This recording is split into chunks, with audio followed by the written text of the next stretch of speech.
आज Doubtnut app download करें। Doubtnut पर अपने सभी गणित, रसायन विज्ञान, भौतिक विज्ञान और जीव विज्ञान के डाउट्स का करो सफाया। बस प्रश्न की फोटो खींचो, एक ही प्रश्न को क्रॉप करो और तुरंत वीडियो सोल्यूशन पाओ। अभी डाउनलोड करें। हेलो गाइस, देखिए हमारा क्वेश्चन क्या है कि यदि डेल्टा टी बी हमारा क्वथनांक में उन्नयन तथा जो एम है हमारे पास वो विलयन की मूललता को दर्शाता है, तो हमें सिद्ध करना है कि जो डेल्टा टी बी है वो इक्वल टू किसके है, के बी इंटू एम के है। तो चलिए पहले यहाँ पर हमें क्वथनांक में उन्नयन को समझना पड़ेगा इसको सॉल्व करने के लिए, ठीक है, जिससे आगे जाके ईजी पड़ेगा हमें। देखिए तो हम क्या करते हैं, सबसे पहले तो कोई द्रव ले लेते हैं। ये हमारे पास कोई सपोज द्रव है, ठीक। इस द्रव को हमने ए नाम दे दिया, ये द्रव ए है। तो द्रव ए पे जो है हमारे पास क्वथनांक, द्रव ए का क्वथनांक जो है, द्रव ए का क्वथनांक हमने माना T1 है। क्वथनांक वह पॉइंट होता है, वह ताप होता है जिस ताप पर हमारे पास उस द्रव का वाष्प दाब, उस द्रव का कौन सा दाब, वाष्प दाब वायुमंडलीय दाब के बराबर हो जाता है, ठीक है। द्रव का वाष्प दाब वायुमंडलीय दाब के बराबर हो जाए तो वो क्या कहलाता है, क्वथनांक कहलाता है उस द्रव का, ठीक है।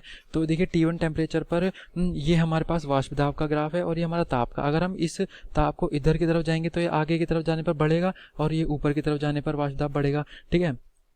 तो अगर हम इसका ग्राफ प्लॉट करना चाहें तो ए द्रव का जो ग्राफ है वो कुछ इस तरीके से प्लॉट होगा। अगर हम इसका ताप बढ़ाएं तो हमारे पास ताप बढ़ाने पर जो उसका वाष्प दाब है वो बढ़ता जाएगा, ठीक है। यहाँ पर ले लेते हैं द्रव ए, ये ए हमारे पास ग्राफ है। तो वाष्प दाब हमारा जो है बढ़ता गया ताप बढ़ाने पर। तो एक पॉइंट आया यहाँ पर, इसका वाष्प दाब वायुमंडलीय दाब के बराबर हो गया, ठीक है। ये वायुमंडलीय दाब की लाइन थी, तो हमारा वाष्प दाब वायुमंडलीय दाब के बराबर हो गया। तो यानी कि यहाँ पर जो हमारा को तापमान मिला वो तापमान ही हमारे पास क्या कहलाएगा, ये तापमान हमारे पास कहलाएगा T1 हमने क्वथनांक, इस द्रव का क्वथनांक है, ठीक है। अब हमने क्या करा, इस द्रव के अंदर ये जो हमारे पास ए द्रव था, हमारे पास द्रव ए था, इसके अंदर हमने अवाष्पशील विलय मिला दिया, ठीक है। अवाष्पशील विलय मिलाने पर क्या हुआ, ये एक विलयन बन गया है, ठीक है। अवाष्पशील विलय मिलाने पर ये विलयन बन गया। अब जो विलयन है इसको हमने बी नाम दे दिया, बी विलयन बन गया। इस विलयन का जो हमारे पास क्वथनांक है वो कुछ अलग आएगा, क्योंकि यहाँ पर हमारे पास जब हमने ए के अंदर अवाष्पशील विलय मिलाया तो क्या हुआ, जो हमारा वाष्प दाब है, जो हमारे पास वाष्प दाब होता है, विलयन का जो वाष्प दाब आया नया, अब जो विलयन का जो वाष्प दाब आया वो हमारा घट गया, ठीक है। वो हमारा क्या हो जाता है, घट जाता है, जिसके कारण हमारे पास जो क्वथनांक है वो और आगे जाके मिलेगा। यानी कि कुछ हमने माना सपोज कि T2 इसका क्वथनांक होगा। अब तो T2 टेम्परेचर पर इसका जो वाष्प दाब है वो वायुमंडलीय दाब के बराबर होगा, ठीक है। तो हम इसको ग्राफ में किस तरीके से प्लॉट करेंगे, क्योंकि वाष्प दाब घट गया, हमारे पास जो विलयन है उसका वाष्प दाब हमने बताया कि घट जाता है, तो हमारा वाष्प दाब घटेगा। तो वाष्प दाब देखिए यहाँ पर कम है, यहाँ पर ज़्यादा है ना, तो कुछ इस तरीके से हम इसका प्लॉट देखिए प्लॉट करेंगे ग्राफ को कुछ इस तरीके से, ठीक। तो यहाँ पर हमने ये बी मान लिया था इसको, ये हमारा विलयन है। ये ग्राफ नीचे इसलिए आया क्योंकि जो द्रव का वाष्प दाब था वो ज़्यादा था और विलयन का वाष्प दाब कम है। तो यहाँ पर एक पॉइंट मिला, तो इस पॉइंट पर इसका जो वाष्प दाब है, विलयन बी का वाष्प दाब वायुमंडलीय दाब के बराबर हो रहा है, ठीक है। तो यहाँ पर हमें एक और पॉइंट मिला, ये हमारे पास इसका क्वथनांक होगा, ठीक है। बी विलयन का क्वथनांक होगा, हमने इसको नाम दे दिया T2, ठीक। अब देखिए यहाँ पर मैं आपको बताता हूँ, जो हमारे पास T2 टेम्परेचर है, T2 टेम्परेचर हमारा ज़्यादा है, T2 टेम्परेचर हमेशा ज़्यादा ही होगा T1 से, क्योंकि यहाँ पर B जो है विलयन था उसका वाष्प दाब हमारा कम था, ठीक। तो उसको एक्स्ट्रा हीट देनी पड़ेगी। तो इन दोनों का अगर हम डिफरेंस कर देते हैं T2 माइनस T1, ठीक, T2 माइनस T1, ये हमारा क्या कहलाता है, डेल्टा TB। यही हमारा है क्वथनांक में उन्नयन, ठीक है। क्वथनांक में उन्नयन, क्वथनांक में ये हमारा उन्नयन है, ठीक। क्वथनांक में उन्नयन समझ लिया। अब देखिए क्वेश्चन में आगे बोला था कि इसको सिद्ध करना है हमें, डेल्टा टीबी जो है वो किसके बराबर है, के बी इंटू एम के।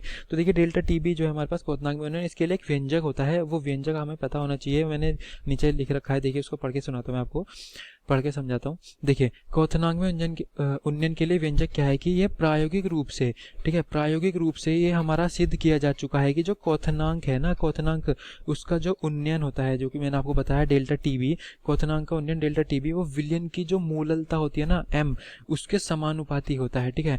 तो देखिए इसको किस तरीके से लिखेंगे हम, क्वथनांक में उन्नयन हमारा है क्या, डेल्टा टीबी, ठीक है। डेल्टा टीबी किसके समानुपाती होता है, हमारे पास विलयन की मूललता m के, ठीक है। तो देखिए जब इसको समानुपाती के चिन्ह को जब हम हटाएंगे, समानुपाती के साइन को जब हम हटाएंगे तो हमारे पास एक स्थिरांक ऐड करना पड़ेगा। तो वो स्थिरांक होता है हमारे पास kb, ठीक है, kb इंटू m हो जाएगा ये, तो अब मैं आपको बताता हूँ, देखिए जो KB है हमारे पास क्या है। KB हमारा है यहाँ पर मोलल उन्नयन स्थिरांक, ठीक। क्या होता है हमारे पास KB है हमारे पास मोलल उन्नयन स्थिरांक,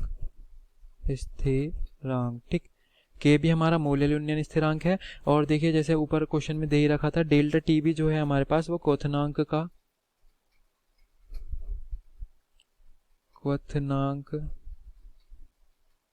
का उन्नयन है, डेल्टा TB। इस डेल्टा TB को हम डेल्टा TB लिख देते हैं कभी कभी, ठीक है। और यहाँ पर जो स्मॉल m है वो हमारे पास देखिए आपको क्वेश्चन में दिया गया था, विलयन की मोललता है, ठीक। विलयन की मोललता, ठीक है। ये हमारे पास रिलेशन था जो इसने प्रूफ करने को कहा था, ठीक है। ये हमारे पास इस व्यंजक से निकाला है हमने सॉल्व करके कि प्रायोगिक रूप से ये स्पष्ट सिद्ध किया जा चुका था कि जो क्वथनांक का उन्नयन है वो विलयन की मोललता के समानुपाती होता है, ठीक है, इस व्यंजक से। तो जब समानुपाती का चिन्ह हटाएंगे तो हमें यहाँ पर KB हमारा स्थिरांक ऐड करना पड़ेगा, तो यहाँ पर delta TB is equal to KB into MK है। KB हमारा मोलल उन्नयन स्थिरांक है, यही प्रूफ करने को बोला गया था। आई होप आपको वीडियो समझ आ गया होगा। Thank you for watching. कक्षा 6 से 12वीं से लेकर नीट, IIT, JEE वो एडवांस के लेवल तक 1 करोड़ से ज्यादा छात्रों का भरोसा। आज ही डाउनलोड करें डाउटनेट ऐप या व्हाट्सएप करें अपने सारे डाउट्स 8400 400 400 पर।